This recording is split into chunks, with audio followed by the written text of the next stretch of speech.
ವೇದಿಕೆಯಲ್ಲಿ ನೆರೆದಿರುವಂತಹ ಎಲ್ಲ ಗಣ್ಯರಿಗೂ, ವೇದಿಕೆಯ ಮುಂಭಾಗದಲ್ಲಿರುವಂತಹ ಎಲ್ಲ ಪಕ್ಷದ ಕಾರ್ಯಕರ್ತರಿಗೂ ನನ್ನ ನಮಸ್ಕಾರಗಳು.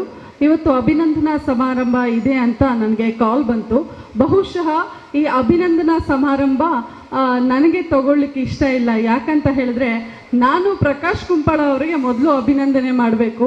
ಇವತ್ತು ನಾನು ಯುವ ಕಾಂಗ್ರೆಸ್ ಎಲೆಕ್ಷನಲ್ಲಿ ವಿನ್ ಆಗಿದ್ದೇನೆ ಅಂದರೆ ಅದು ಪ್ರಕಾಶಣ್ಣನಿಂದ ಮಾತ್ರ ನನಗೆ ಸಂಪೂರ್ಣ ಬೆಂಬಲ ಬಂದಿದೆ. ನಾನು ಯಾವತ್ತೂ ಕೂಡ ಹಣಬಲದ ಎಲೆಕ್ಷನನ್ನು ತೀರಾ ವಿರೋಧಿಸಿದವಳು. ಯಾಕಂತ ಹೇಳಿದ್ರೆ, ಬೈ ಪ್ರೊಫೆಷನ್ ನಾನೊಬ್ಳು ಜರ್ನಲಿಸ್ಟ್, ಪತ್ರಕರ್ತೆ. ಸೊ ನನಗದು ಆ ಹಣಬಲದ ಎಲೆಕ್ಷನಲ್ಲಿ ನಂಬಿಕೆನೇ ಇರಲಿಲ್ಲ. ಸೊ ಹಣಬಲದ ಎಲೆಕ್ಷನ್ ನನಗೆ ಇಷ್ಟನೂ ಇಲ್ಲ, ಅಂಥ ಹಣಬಲ ನನ್ನಲ್ಲಿ ಇಲ್ವೂ ಇಲ್ಲ. ಜನಬಲ ಅಂತ ನೆನಪಾದಾಗ ನಾನು ನನ್ನ ಗಂಡ ಇಬ್ಬರು ಸೇರ್ಕೊಂಡು ಮಾಡಿದ್ದು ಪ್ರಕಾಶ್ ಅಣ್ಣನನ್ನು. ಅವರು ನನಗೆ ಒಂದು ಮಾತು ಆಚೆ ಈಚೆ ಯೋಚನೆ ಮಾಡದೆ ಎಲ್ಲ ರೀತಿಯ ಸಹಕಾರವನ್ನು ಕೊಟ್ಟರು. ಅಷ್ಟೇ ಅಲ್ಲದೆ ನನ್ನ ಕ್ಷೇತ್ರ ಉಡುಪಿ ಆದರೂ ಉಳ್ಳಾಲದ ಜನರು ನನಗೆ ಸಾವಿರಾರು ಮತಗಳನ್ನು ನೀಡಿ ಆಶೀರ್ವದಿಸಿದ್ದೀರಿ. ಅದಕ್ಕೆ ನಾನು ಯಾವತ್ತೂ ಚಿರಋಣಿ. ನನ್ನ ಇವತ್ತು ಈ ಸ್ಥಾನಮಾನ ಬೆಂಗಳೂರು ನಗರದ ಉಸ್ತುವಾರಿಯಾಗಿ ನನಗೆ ಸಿಕ್ಕಿದ ಜವಾಬ್ದಾರಿ, ಅದೆಲ್ಲ ನನಗೆ ಉಳ್ಳಾಲದ ಕಾರ್ಯಕರ್ತರು ನೀಡಿದ ಭಿಕ್ಷೆ ಅಂತ ಹೇಳಲಿಕ್ಕೆ ಇಷ್ಟಪಡ್ತೀನಿ.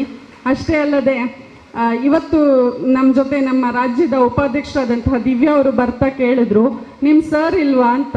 ನಾನು ಹೇಳಿದೆ, UT ಖಾದರ್ ಸರ್ ಇಲ್ಲದೆ ಇರ್ಬೋದು, ಆದರೆ ಈ ಕಾರ್ಯಕ್ರಮದಲ್ಲಿ ಯಾರೆಲ್ಲ ಬಂದಿದ್ದಾರೆ, ಏನೆಲ್ಲ ಆಗ್ತಾ ಇದೆ, 24x7 CCTV ಥರ ವಾಚ್ ಮಾಡುವಂತಹ ಒಬ್ಬ ಪಕ್ಷದ ನಿಷ್ಠಾವಂತ ಕಾರ್ಯಕರ್ತ ಅವರು.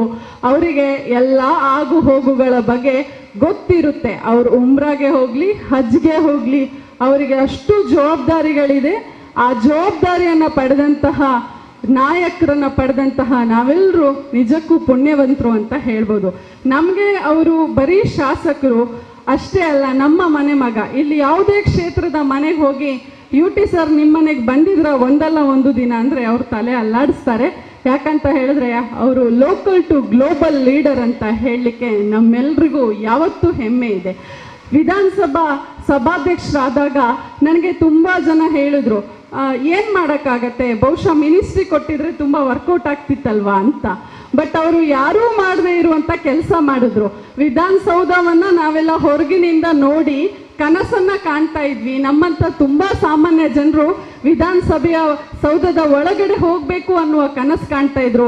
ಅದನ್ನು ನನಸು ಮಾಡಿದಂತಹ ಕರ್ನಾಟಕದ ಇಡೀ ದೇಶದ ಏಕೈಕ ಸ್ಪೀಕರ್ ಅಂತ ಹೇಳಿದ್ರೆ ಅದು UT ಖಾದರ್. ಅದಕ್ಕೆ ಯಾವತ್ತೂ ನಾವು ಅವರನ್ನು ಸ್ಮರಿಸಿಕೊಳ್ಳಲೇಬೇಕು.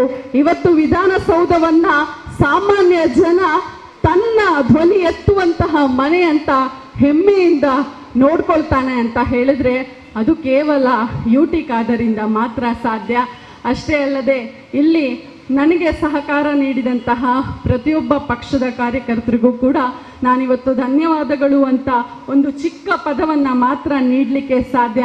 ಯಾಕಂತ ಹೇಳಿದ್ರೆ, ನಮಗೆ ಪಕ್ಷದಲ್ಲಿ ಇರುವಂತಹ ಸಣ್ಣ ಕಾರ್ಯಕರ್ತರು ನಾವು. ಇಲ್ಲಿರುವಂತಹ ಬಹಳ ಹಿರಿಯ ಕಾರ್ಯಕರ್ತರ ರಾಜಕೀಯ ಅನುಭವ, ಜೀವನಗಳು ನಮ್ಗೆ ಯಾವತ್ತು ಮಾರ್ಗದರ್ಶನವಾಗಬೇಕು. ನಾವ್ಯಾವತ್ತು ಕಲಿಕೆಯಲ್ಲಿ ಇರುವಂತಹ ವಿದ್ಯಾರ್ಥಿಗಳು, ನಾವ್ಯಾವತ್ತು ರಾಜಕಾರಣಿಗಳಲ್ಲ, ವಿದ್ಯಾರ್ಥಿಗಳಾಗಿಯೇ ಈ ಕ್ಷೇತ್ರದ ಪಕ್ಷದ ನಿಷ್ಠಾವಂತ ಕಾರ್ಯಕರ್ತರಾಗಿ ಉಳಿಯೋಣ. ನಾಯಕರಾಗದಿದ್ರೂ ಪರವಾಗಿಲ್ಲ, ಪಕ್ಷದ ಪ್ರಾಮಾಣಿಕ ನಿಷ್ಠಾವಂತ ಕಾರ್ಯಕರ್ತರನು ಅನ್ನುವ ಹೆಸರನ್ನ ಸದಾ ಉಳಿಸ್ಕೊಳ್ಳೋಣ ಅಂತ ಹೇಳ್ತಾ ನನ್ನೆರಡು ಮಾತುಗಳನ್ನು ಮುಗಿಸ್ತಾ ಇದ್ದೇನೆ. ಧನ್ಯವಾದಗಳು. ಧನ್ಯವಾದಗಳು.